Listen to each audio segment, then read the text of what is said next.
Partnered by Times Influence.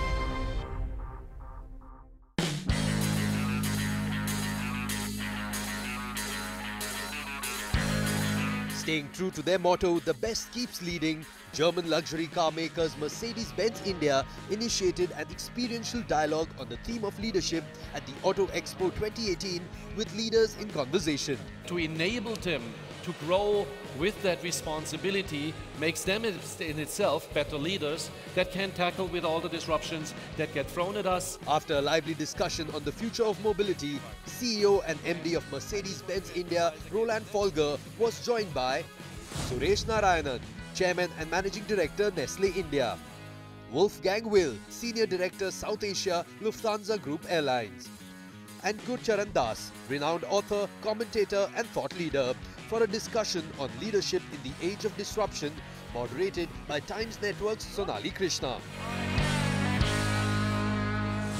We all agree that disruption is the new norm today.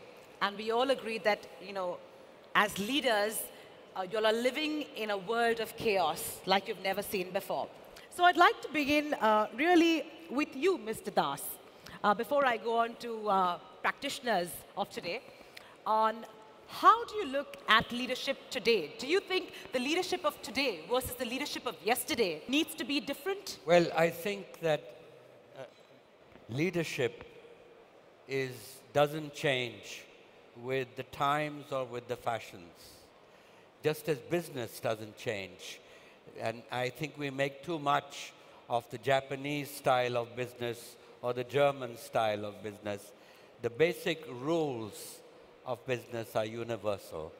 And so I think we begin with the mistake that all of us make. And I'm just staggered that business schools have not realized that they are teaching something wrong to our young people.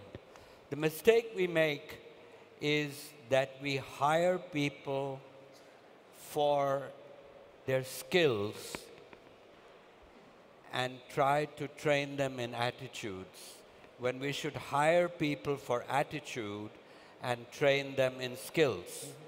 We overvalue intelligence when we should value things like determination, humility, integrity.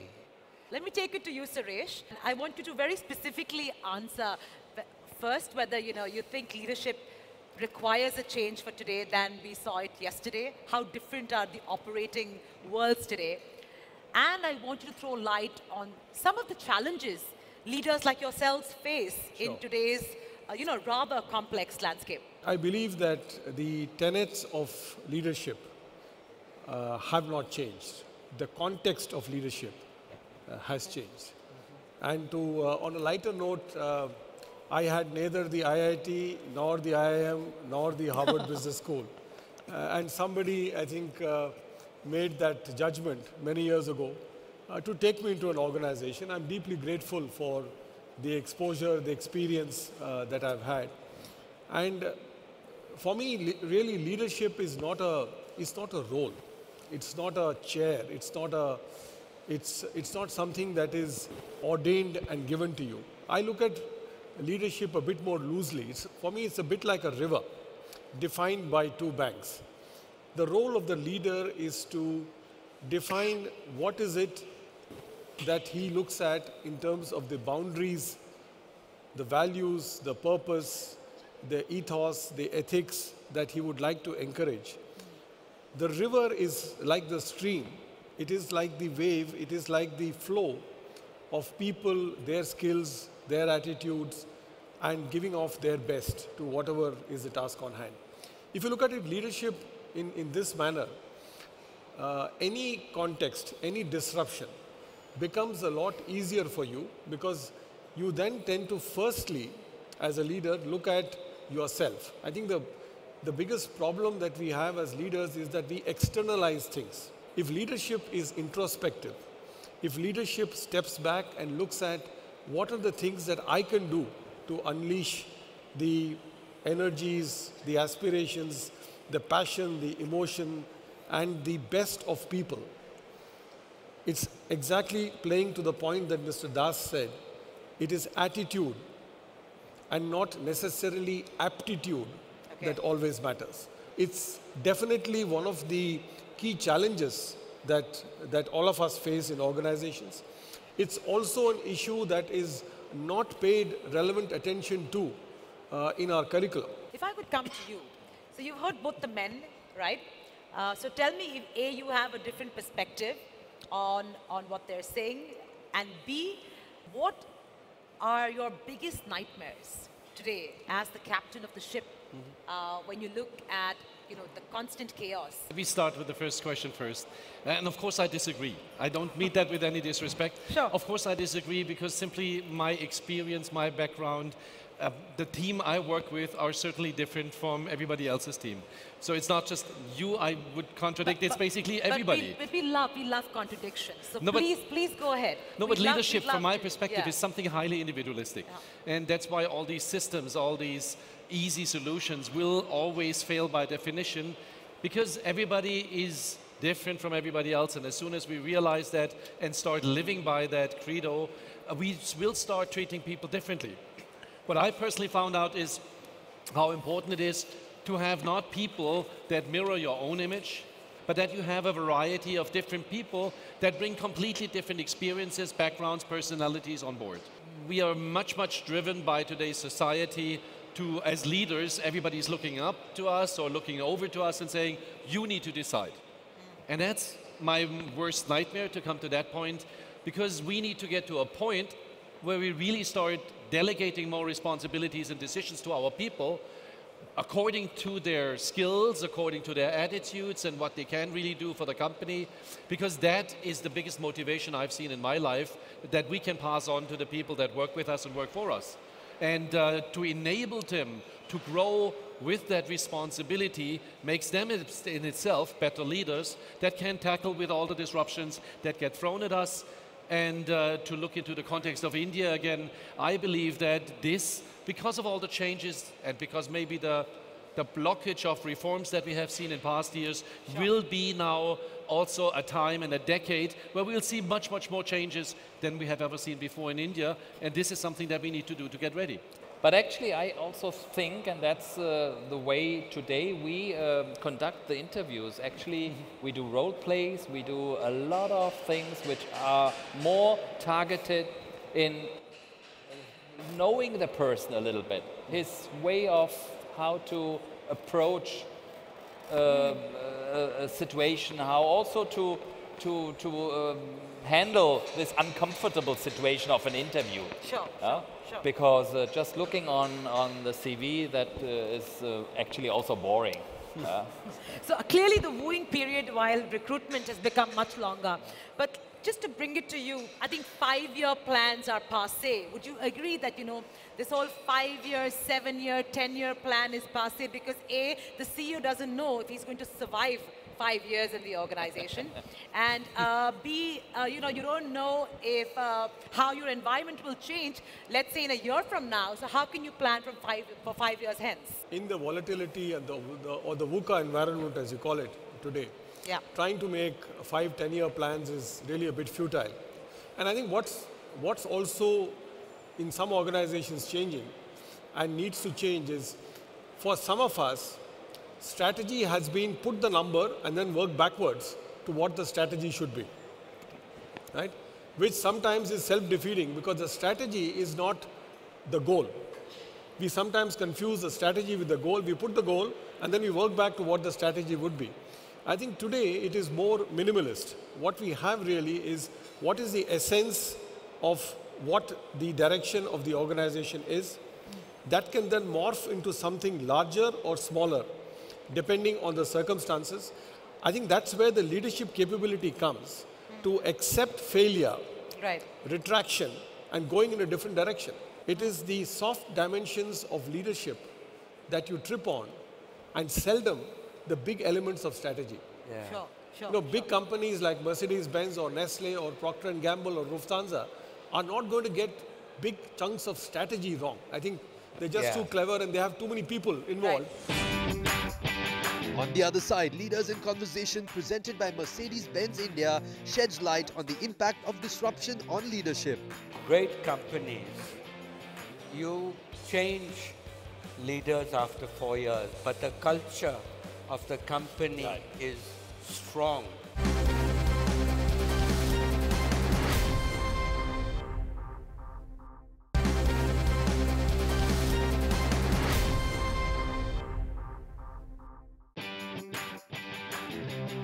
In the backdrop of the Auto Expo 2018, Leaders in Conversation presented by Mercedes-Benz India brings forth a forum engaging thought leaders and industry experts in a dialogue on the impact of disruption on leadership and its role in shaping businesses across sectors. I want to talk to you about how our companies dealing with decision making. Our companies such as yourselves, and you feel free to add after his point, are tending more towards decentralized decision making, or do you think we live in a time where centralized decision making is more important? Which one? That depends very, very much from my perspective on what situation you're in as a company. It depends very much also whether you are in a heavily over-invested company, respectively, or in a segment in the industry that is bearing especially heavy on investments. Because the more money you invest in your business, the more you need to have a long-term goal. Yeah. That doesn't mean that it always needs to be correct, but it gives you at least a rough direction and a basis for your business plans, which we still need somewhat to convince our investors to continue to give us money.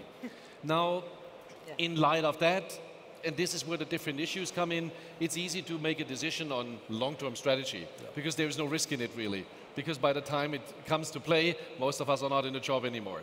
But the other important part that I'm trying to say is we have a responsibility to bring the company forward in total.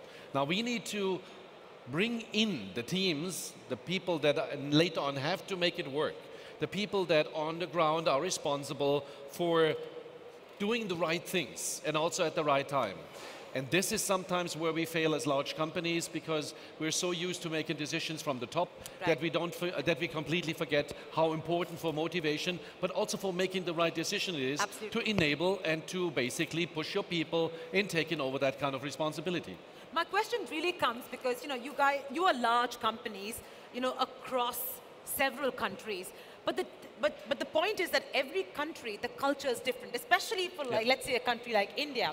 And Suresh, I'm sure you will second this. So hence, do you think this is a time and space where local leadership needs to be empowered more, or regional leadership needs to be empowered more than, let's say, in the older times where everything in a multinational or global company, the diktat came from the headquarters? Is life changing? But Sonali, I think fundamentally it depends on the kind of business in which you're in. If I look at my company, Nestle, 152 years old, 191 countries, 300,000 people, 2,000 plus brands. We are all about thinking global and acting local.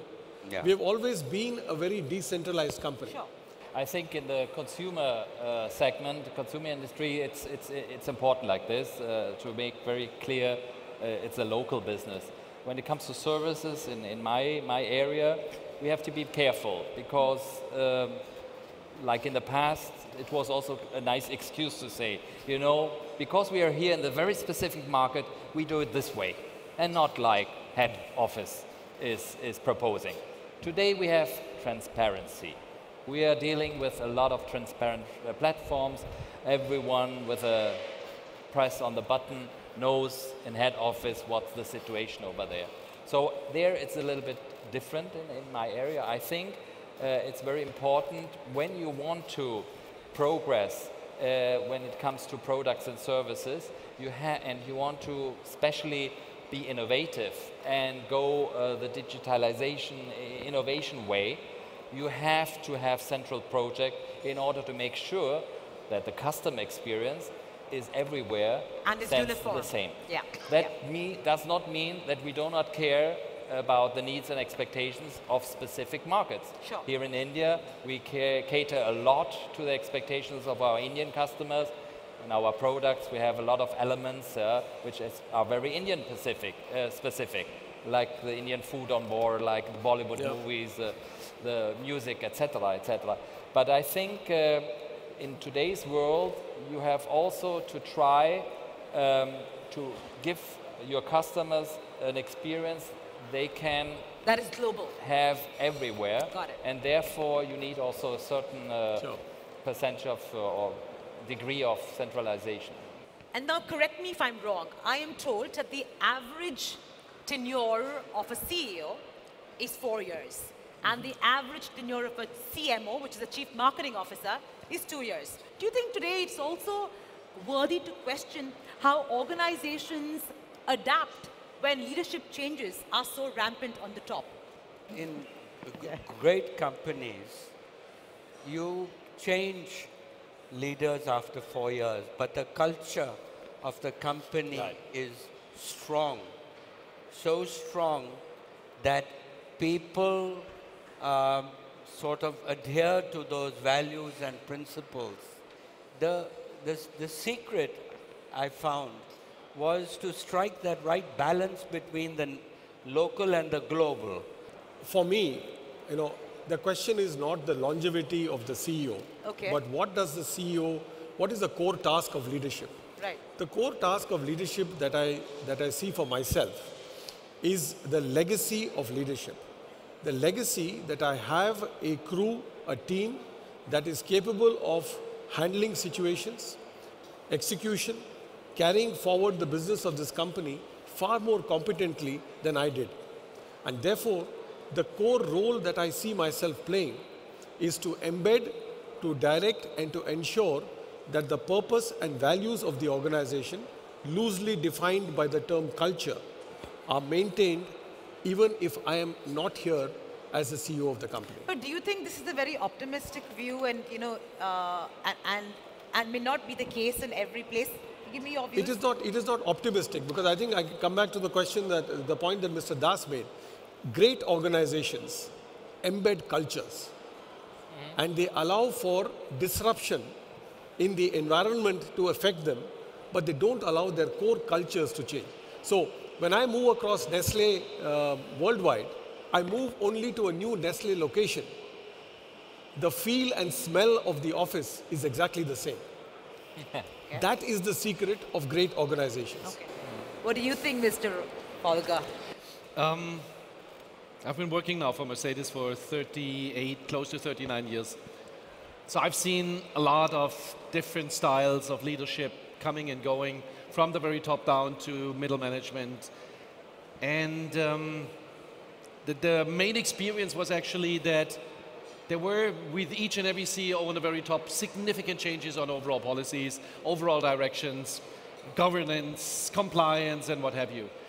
And that at the moment, and we also have this leadership in a context of leadership in the market and in the leadership with your customers' preferences, I think that at the moment we are creating, knowingly, a new culture in our company, not only here in India, but we see with great pride that also in Germany on the headquarter side, we're basically, I wouldn't say reinvent, that's a too strong word, but we're really looking at ourselves and say, is this really the company that can also be successful for maybe another 130 years? Fair enough. And I think that is the challenge that we all go through with a highly individualized approach. So one size certainly does not fit all. Absolutely. And as our disruptions mean that our industries are changing, I think it's our obligation as leaders to actually accept the fact that something needs to change, and that we need to, as leaders especially, we need to lead that change. Meaning, we should not be the one who slow it down, we should be the ones that initiate it, support it,